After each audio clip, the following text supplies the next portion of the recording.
ఇప్పుడే జీ5 app download చేయండి. చూడండి మీ ఫేవరెట్ టీవీ షోస్ ఎప్పుడైనా ఎక్కడైనా. ఆరోగ్యం కేకులు రెండు సరిగా ఎల్లవు అని అనుకుంటూ ఉంటారు చాలా మంది. మరి దాన్ని కూడా ఆరోగ్యవంతంగా తయారు చేసుకునే విధానం ఏంటో కూడా చూపిస్తారా? అలాగేనమ్మా. మరి కేక్స్ లో కూడా కాఫీ ఫ్లేవర్, ఆ కెఫిన్ లాంటివి కొంత కలిపేస్తూ ఉంటారు. ఆ కెఫిన్ ఏంటంటే ఒక డ్రగ్ అన్నమాట.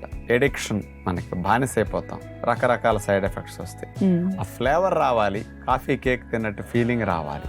కాబోలి శనగల్ని నల్లగా 20-25 నిమిషాలు సన్న శాఖ మీద కదుపుకుంటూ మాడకుండా వేపితే బాగా వేగేసరికి ఆ కాబోలి శనగల యొక్క పౌడర్ చేసేస్తే అది కాఫీ లాగా వాసన వస్తుంది. Same coffee flavour. Zero caffeine cake coffee ఫ్లేవర్తో ఎలా చేసుకోవాలి చూడండి.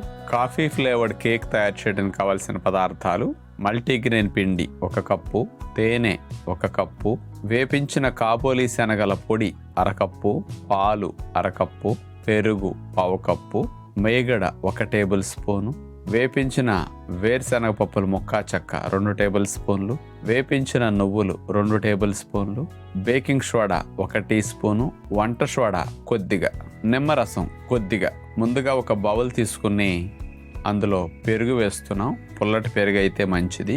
దాంట్లో కొద్దిగా పాలు పోసేసి ఈ పెరుగు పాలు బాగా కలిపేసేయాలి. అట్లా అందులో బేకింగ్ సోడా, వంట సోడా కొద్దిగా, కొద్దిగా నిమ్మరసం వేసేసి వీటన్నిటిని బాగా కలిపేసేయాలి. అట్లా పెరుగు కానీ ఉండలు లేకుండా అట్లా మెత్తగా కలిసేటట్టు పాలల్లో కలిపేసేసి అందులో తేనె కూడా బాగా కలవనివ్వాలి. ఆ తర్వాత అందులో మల్టీగ్రెయిన్ పిండి వేసేసి గెడ్డలు లేకుండా ఉండలు కట్టకుండా బాగా కలపాలి. ఆ తర్వాత కాఫీ ఫ్లేవర్ కోసం మనం కాబోలి శనగల పొడిని ఇందులో కలిపేసాం. అందులో పాలు పోసేసి ఈ కాబోలి శనగల పొడి మల్టీగ్రెయిన్ పిండిలో ఉండలు లేకుండా బాగా మెత్తగా అట్లా మనం కలిపేసుకోవాలి. ఇక హ్యాండ్ మిక్సర్తో అట్లా పెట్టేస్తే మెత్తగా ఎక్కడ ఉండలో గడ్డలు లేకుండా కలవాలి కాబట్టి చేత్తో అంత బాగా కలపలేం. హ్యాండ్ మిక్సర్ పెడితే కేక్ బాగా సాఫ్ట్గా వస్తుంది అనమాట. ఇందులో వేపించిన నువ్వులు, వేరుశెనగ పప్పులు ముక్కా చెక్క ఈ 2 కలిపేసేస్తాం. ఇక కేక్ ట్రేలో అడుగున బటర్ పేపర్ వేసి మేగడ రాసేస్తాం.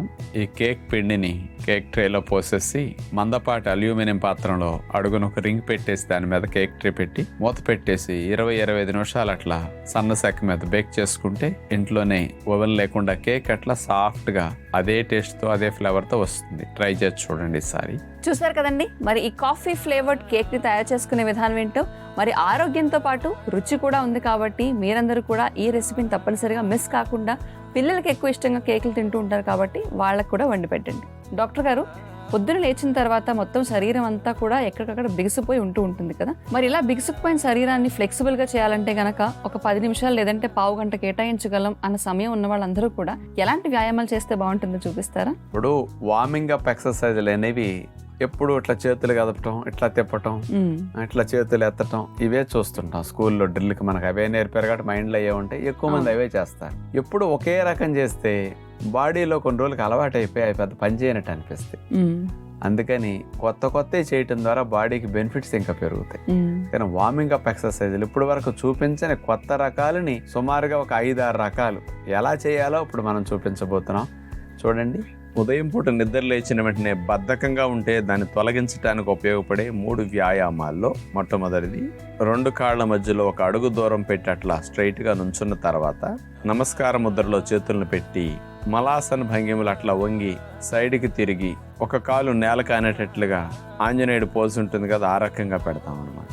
ఒకసారి కుడి కాలు మోకాలు నేల కానిస్తే మరోసారి కుడివైపుకి తిరిగి ఎడమ కాలుని మోకాలు నేల కానిస్తాం. మళ్ళీ లేవటం, అలా కూర్చోవటం. ఇదే మూమెంట్ని కంటిన్యూస్గా చేయగలిగితే అంటే బాడీలో అన్ని భాగాల్లో కదలికలు తీసుకొస్తుంది. కాబట్టి ఈ పద్ధతి ఫ్లెక్సిబిలిటీ బాగా పెరగటమే కాకుండా బాగా ప్రాణవాయువు బాగా వెళ్ళి బద్ధకం బాగా తగ్గుతుంది, యాక్టివ్గా ఫ్రెష్గా అనిపిస్తుంది అనమాట. ఇక రెండవది గొంతుగ్గా అట్లా కూర్చుని చేతులు ముందు పెట్టేస్తాం. కప్ప గొంతులాగా ఒకసారి ఎగిరి కాళ్ళని చేతుల దగ్గర తీసుకువెళ్ళాలి. ఎట్లా ముందుకు ఎగిరొచ్చాము మళ్ళీ కాళ్ళని అట్లాగే బ్యాక్ జంప్ చేసి తీసుకువెళ్ళాలి. భుజంగాసనలు అట్లా భంగిమ పెట్టేస్తాం. అలాగే అలా పర్వతాసనం లాగా పెట్టేసి మళ్ళా కాళ్ళని జంప్ చేసి చేతుల దగ్గర తీసుకురావాలి. మళ్ళా కాళ్ళని జంప్ చేసి బ్యాక్ తీసుకువెళ్ళాలి. భుజంగాసనలా చేయటం. ఇది కంటిన్యూస్గా మూమెంట్ లాగా ఒక ఎక్సర్సైజ్ లాగా ఇలా చేయగలిగితే పాదాల దగ్గర నుంచి తల భాగం వరకు అన్ని భాగాల్లో కదలికలు బాగా వస్తాయి. నిద్రపోయినప్పుడు పట్టేసిన శరీర అవయవాలన్నీ తిరిగి నార్మల్ స్థితికి సహజంగా వెళ్ళటానికి ఈ వ్యాయామం బాగా ఉపయోగపడుతుంది. మూడవ వ్యాయామంగా మనం 2 పాదాలు ముందు పెట్టి సీటు ఆనిచట్ల కూర్చున్న తర్వాత 2 చేతులు పైకి లేపి వెనక్కి వాళ్తాం. నౌకాసనలాగా అట్లా చేశాక కాళ్ళు పైకి లేపి చాపేసేయాలి. మళ్ళీ ఇందట వలె కూర్చోవాలి. మళ్ళీ బ్యాక్ వెళ్ళాలి. నౌకాసన వలె కాళ్ళను పైకి లేపేసి ఛాతీ భాగం కూడా గాలి అట్లా ఉంటుంది. ఇక చేతులు కాళ్ళ ప్రక్కల నుంచి తీసుకొస్తాం, మళ్ళీ పైకి తీసుకెళ్తాం. కాళ్ళను ముడవటం, కాళ్ళను మళ్ళీ చాపటం. ఈ వ్యాయామం చేయటం ద్వారా రక్త ప్రసరణ వ్యవస్థ చాలా చురుగ్గా శరీరం అంతా అన్ని భాగాలకి జరుగుతుందన్నమాట. చూసారు కదండి, మరి ఎర్లీ మార్నింగ్ రొటీన్ అన్నది మనం ఇలా చేసుకుంటే గనక ఎక్సర్సైజెస్ చేయకపోయినా లేదంటే యోగాసనాలు చేసే సమయం లేకపోయినా కూడా బాడీ చక్కగా వర్కౌట్ అయిన ఫీలింగ్ వస్తుంది. అలాగే మీరు రోజంతటికి ఎలాంటి పని చేసుకోవాలన్నా సిద్ధమవుతారు. మరి అందుకే ఈ ఎక్సర్సైజెస్ని ఖచ్చితంగా గుర్తుపెట్టుకోండి. పల్లెటూళ్ళల్లో ఎక్కడ పడ్డా ఫ్రీగా కనపడి విపరీతంగా దొరికే తిప్పతీగ గురించి మామూలుగా పూర్వం రోజుల్లో ఏదో కాస్త నాటు వైద్యులు, ఆయుర్వేద వైద్యులే దాన్ని తీసి కొంతమందికి ఇచ్చేవారు. సామాన్యమైన జనాలు దాన్ని అట్లా చూస్తూ ఉంటారు తప్ప, కోసి అవతల పడేస్తుంటారు, మళ్ళీ వస్తుంది మళ్ళా కోస్తుంటారు తప్ప దాని విలువ తెలుసుకోలేక నాళ్ళు వదిలేశారు. ఆ తిప్పతీగ చిన్న మొక్క గనక మనం గుచ్చుకుంటే శుభ్రంగా భవనాల్లో అపార్ట్మెంట్లు ఉండేవాళ్ళు కూడా కాస్త తీగ పాకేసి కాంపౌండ్ వాళ్ళకి పెన్సింగ్ శుభ్రంగా వెళ్ళిపోతుంది అనమాట. ఆ తిప్పతీగ ఆకుల్ని మనం తీసుకుని దాన్ని కషాయంలాగా చేసుకుని రసంగా తీసుకుని తాగొచ్చు, కషాయంగా చేసుకుని కూడా తాగొచ్చు. దాన్ని గనక త్రాగితే అందులో ఉండే 14 రకాల ఆల్కలాయిడ్స్ ఇమ్యూనిటీ బూస్టింగ్ అద్భుతంగా పనికొస్తాయి. అది చెప్పే ముందు ఇందులో ఉండే టర్పినాయిడ్స్, లాక్టోన్స్, గ్లైకోసైడ్స్ అనే కెమికల్ కాంపౌండ్స్ యాంటీ బ్యాక్టీరియల్ గాను యాంటీ డయాబెటిక్ గాను బాగా ఉపయోగపడతాయి అన్నమాట. వైరల్ క్రిములు ఏమైనా వెళ్తే వాటిని చంపేయటానికి, బ్యాక్టీరియా క్రిములు ఉంటే చంపేయటానికి, ఇమ్యూనిటీ బూస్టింగ్కి నెంబర్ 1గా ఉపయోగపడుతుంది తిప్పతీగ.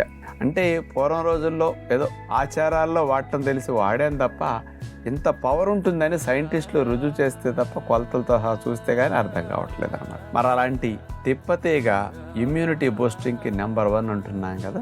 మనకి కోవిడ్ వైరస్ వచ్చినప్పుడు యాంటీబాడీస్ అనే పదం బాగా విన్నాం. బి సెల్స్ యాంటీబాడీస్ని బాగా ప్రొడ్యూస్ చేస్తాయి. వ్యాక్సిన్ తీసుకుంటే కోవిడ్కి విరుగుడు యాంటీబాడీస్ రక్షణ వ్యవస్థ తయారు చేస్తున్నాం కదా.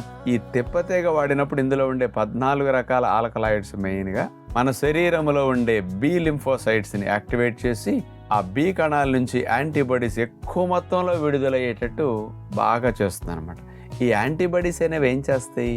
వైరస్ని, బ్యాక్టీరియాని అట్లా బంధించేస్తాయి. ఇప్పుడు కోవిడ్ అయిపోయింది కదా, ఇప్పుడు ఎందుకు ఇమ్యూనిటీ బూస్టింగ్ అనుకోకండి. రకరకాల వైరస్లు కొత్త వెళుతుంటాయి. మరోసారి వైరస్ వెళ్ళిన ఇన్ఫెక్షన్ రాకుండా ఎప్పుడు వ్యాక్సిన్ తీసుకున్నట్టుగా తయారవచ్చు. అందుకని ఈ తిప్పతీగ రసాన్ని కనుక ఎప్పుడు వాడుకోగలిగితే కూడా ఎప్పుడు ఇమ్యూనిటీ బూస్టింగ్ బాగా ఉంటుంది. ఈ తిప్పతీగలో ఉండే గ్లైకోసైడ్స్ అనేవి యాంటీ డయాబెటిక్గా వర్క్ చేస్తాయి. మనం తీసుకున్న ఆహారంలో ఉండే పిండి పదార్థాలు జీర్ణమై గ్లూకోజ్గా మారే పద్ధతిని కొంత తగ్గించడానికి, మారిన గ్లూకోజ్ని బ్లడ్లోకి చురుగ్గా వెళ్లకుండా గ్లూకోజ్ కంట్రోల్ చేసి గ్లూకోజ్ వెళ్లకుండా తగ్గించడానికి కూడా తిప్పతీగలో ఉండే గ్లైకోసైడ్స్ బాగా ఉపయోగపడుతున్నాయి.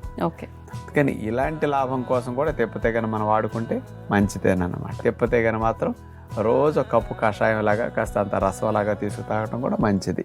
జీ5 యాప్ డౌన్లోడ్ చేసి అన్ని ఎపిసోడ్స్ పూర్తి ఉచితంగా చూడండి.